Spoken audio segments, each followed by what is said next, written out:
Hi, good evening mga kabayan. Actually, maaga na. Katatapos ko lang um, magtrabaho, tapusin yung report ko. So, ganito buhay sa Amerika. Panay trabaho. Uh, and then, actually, nandito ako ngayon sa hotel. Uh, so, ngayon pa lang ako kakain. Anyways, gusto kong i-share sa inyo itong Yoshinoya beef bowl. Beef na nasa packet. So, I don't know kung familiar kayo sa Yoshinoya. But I really like Yoshinoya. So, binili ko to sa Wii. Kung napanood nyo yung video ko, I bought a lot of stuff sa Wii. So, yan. Titikman natin ngayon kung okay siya. So, in-microwave ko ng 2 minutes. And then, just be careful when you open it. So, and then nagbaon din ako ng kanin. This kanin, I bought this at Costco. So, very convenient when I travel. I just put it in the microwave and then boom, mga 90 seconds and then meron ka ng kanin. So, yeah. Actually, hindi ako talagang gutom, pero I just feel like I need to eat kasi para naman, may energy ako. So, let's see how it goes. So, ito yung kanin. Lagay ko na lang sa plato. Para, then ito yung Yoshinoya nga. Let's see how it goes. Sabi, they're open. Yun siya. Siguro just be careful kasi nga mukhang mainit siya eh. Siguro lagay ko na lang dito sa bowl itong kanin. Ito para kasi may konting sabaw-sabaw eh. I'm just gonna put it here. Para nangyari nasa bowl. So yan siya.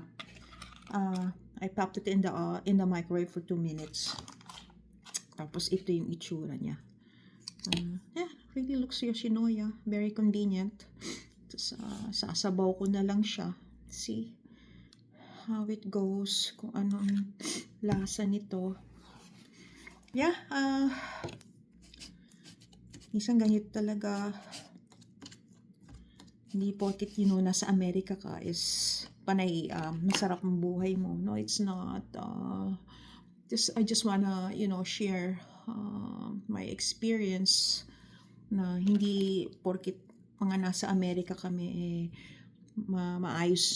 I mean, we're mayaman kami or what not. Kasi ang kumikita nga kami ng dollar, pero syempre ang gastos din namin dollar, diba? So, tikman natin. So, ito yung mga beef strips. Tapos may kasama siyang onion. And then, let's see the sabaw. So, wala akong mga toyo-toyo o patis dito eh. But anyways, tikman natin kung ayos siya. Pwede na.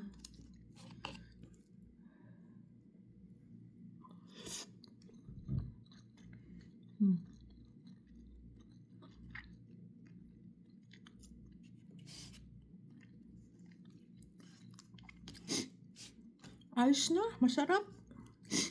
Kaya mga pambaon ng bata or what not, o kung tinatamad na kayo magluto, kagaya ko, minsan masipag ako magluto, minsan hindi.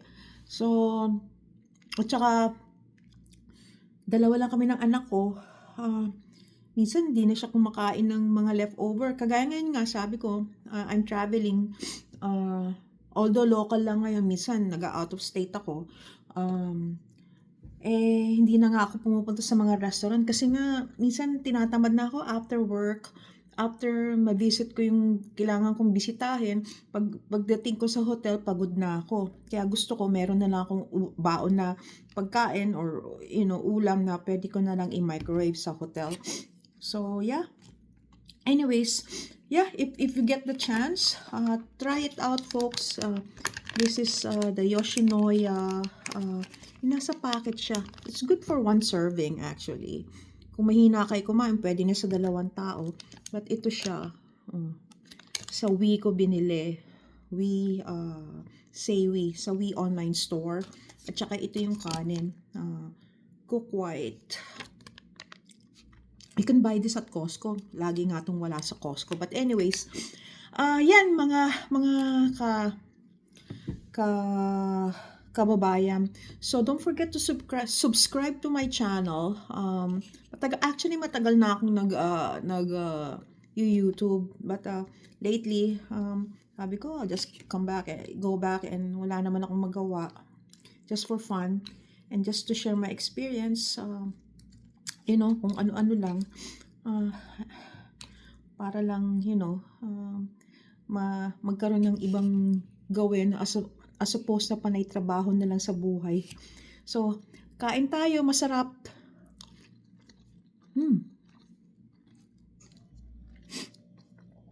Sarap siya. Sarap siya. Ayun ko, baka gutom lang ako, but